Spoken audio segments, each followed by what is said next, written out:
Hello everyone. In this video, we will discuss about satisfiability problem. And this satisfiability problem is one of the NP-hard problems. So why we are telling it is NP-hard? Because this problem can be solved in non-polynomial time. So that's why we are calling this as a NP-hard problem. And we are trying to make this problem as a NP-complete, and it is a proved one. So according to the Cook-Levin's theorem, he has proved that this satisfiability problem is said to be NP-complete.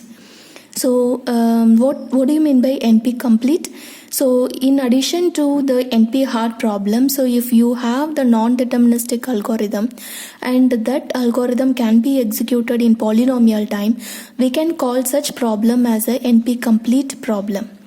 So like this, for this satisfiability problem, we have the non-deterministic algorithm. So that also we're going to discuss in this video. Right. So here, what is meant by satisfiability problem? It consists of some Boolean function. So that Boolean function can be represented with this symbol. And this satisfiability can also be mentioned as a circuit sat problem. So that is circuit satisfiability problem. So instead of using all these output functions, so we can represent with the help of the logic gates. That is what circuit satisfiability problem. But now we will discuss about the two satisfiability or three satisfiability problem. The meaning of two satisfiability or three satisfiability. So how many literals or the variables which we are going to use in our satisfiability problem represents either two satisfiability or three satisfiability. If you use two number of variables or literals, then we can name it as two satisfiability, and if you use three variables or literals, then we can name it as three satisfiability. So here it consists of some Boolean function, and this could be the Boolean function, say for example x or y or z bar, and x bar or y or z, and x bar or y bar or z bar. So all these disjunction of the literals or the variables is said to be the class. So here we have represented this disjunction of between the variables is nothing but class. So this we can name it as class, and the combination of all the classes are said to be the final output function. So whatever the output function, so it should be 1. So for which values of x, y and z this particular given Boolean function gets satisfied, that we need to check. So that is a concept of satisfiability problem. For example, if you given the values of this x, y and z as 1, 1, 0, this particular function gets satisfied. This is actually the truth assignment. So for which values this particular Boolean function gets satisfied. So these values, whatever we are assigning, is said to be truth assignment. We need to find out for which combination this particular function gets satisfied. So if you have the number of literals as 3, then you will be getting 2 power 3, that is 8 number of combinations of the values of 3 different variables. Suppose if you have only 2 variables, then we will be getting 2 power 2, that is 4 number of combinations. So here we have used 3 variables, so we will be getting 2 power 3, 8 number of combinations. So if you use the brute force method in order to solve the satisfiability problem, then you have to check with all these possibilities of combinations whatever we are getting, and finally we will be getting the output as to which combination this particular function gets satisfied, right? So we need to check with all the different combinations that were available, and finally we will conclude that any one of the combination or more than one combination gets satisfied this function. Okay, so if you go and check it with all the possibilities of combination in order to get the final output, it may take the exponential time of running time.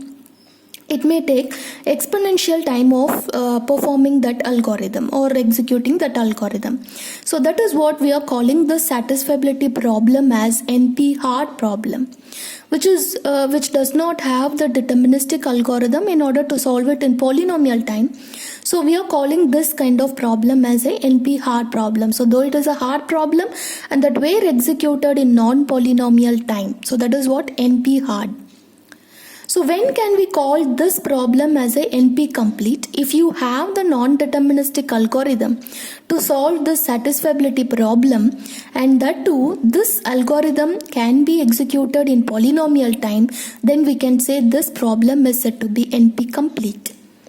So even though it comes under NP hard, if you have NP, so that NP refers to, so if you have that NP refers to non-deterministic algorithm, and this will be executed in polynomial time. So that is what NP. So if any problem comes under NP hard, and as well as if it has the non-deterministic algorithm and that could be solved in polynomial time, we can call it as NP complete. We can call that problem as a NP complete. So this is what the definition of the NP complete problem, and according to the Cook-Levins theorem, we have he has proved that this satisfiability problem is said to be NP complete problem. So what do you mean by reductions? Reduction is nothing but, so already you have one problem and that you want to show that other problem is said to be NP complete, or even if it is NP hard.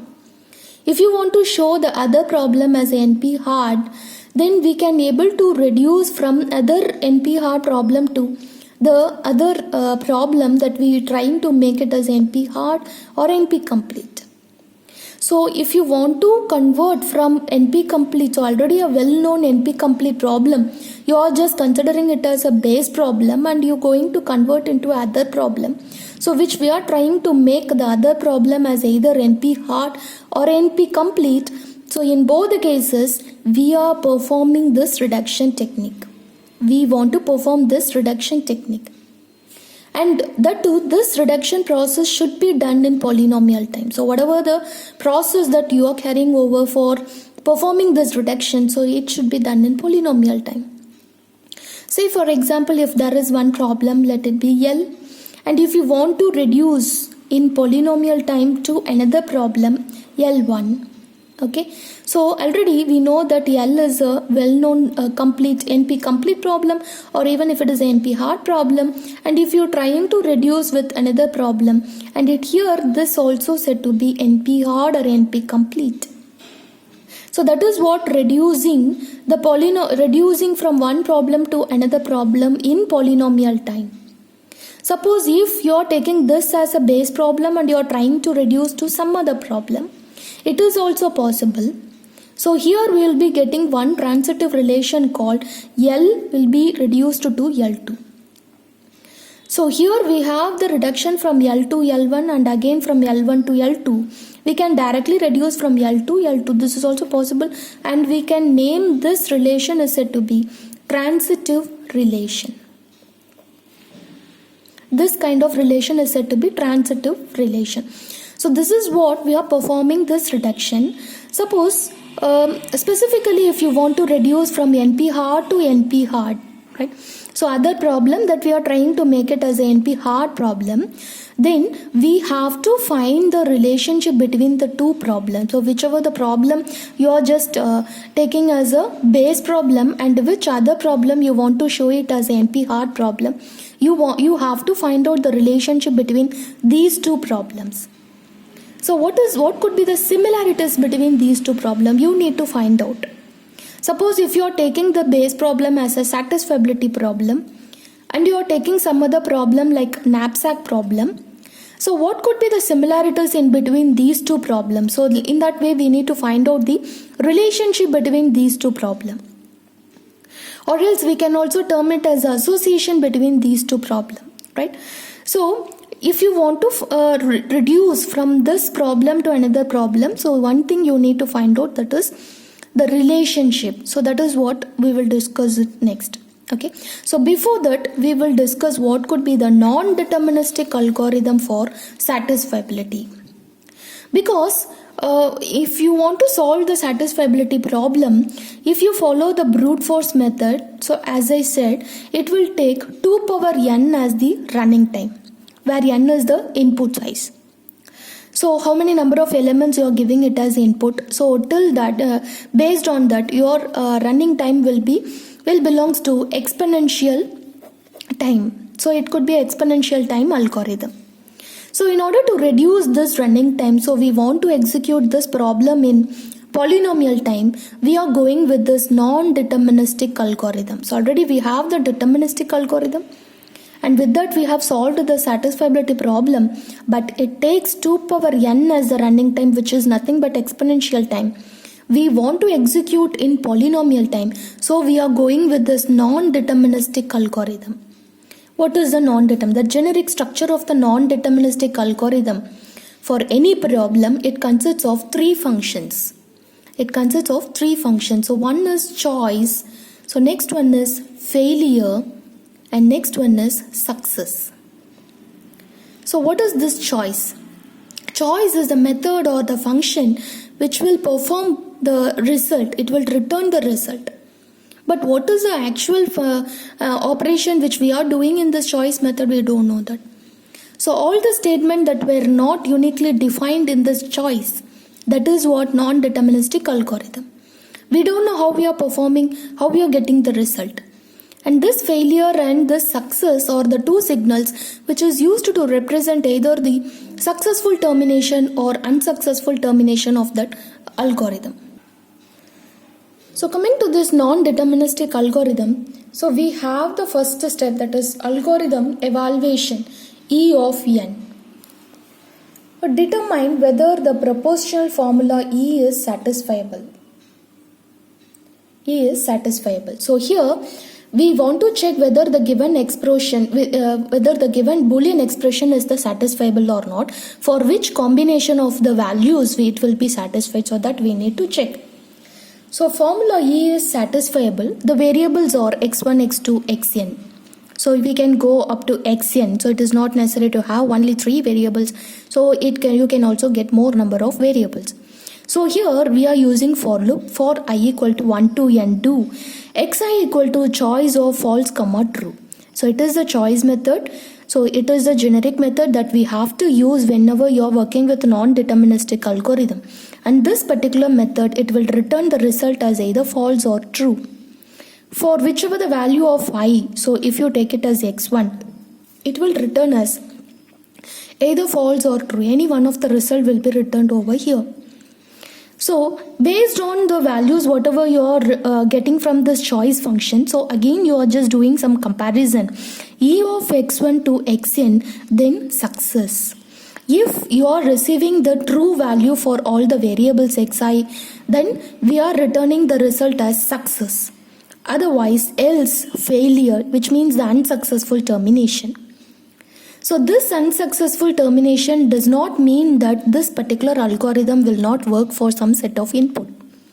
So if your given input value is false, then automatically it will return the result as failure. Like if it receives this value as 0, then it will return the result as failure. So if it is true, then it will be given it as success. So this is what the non-deterministic algorithm for satisfiability problem. So here you will be getting the input as x, y, z like that. So not x, y, z. So x1, x2, x3, it goes on up to xn. That is what input. And output is whatever the function, you have to check it whether it is a true or false. Obviously your final output of the Boolean function must be true, which means for which set of values it can be satisfied, that only we are checking. So it must be true. So for whichever the values you are just receiving in order to satisfy that Boolean function, so it will be true.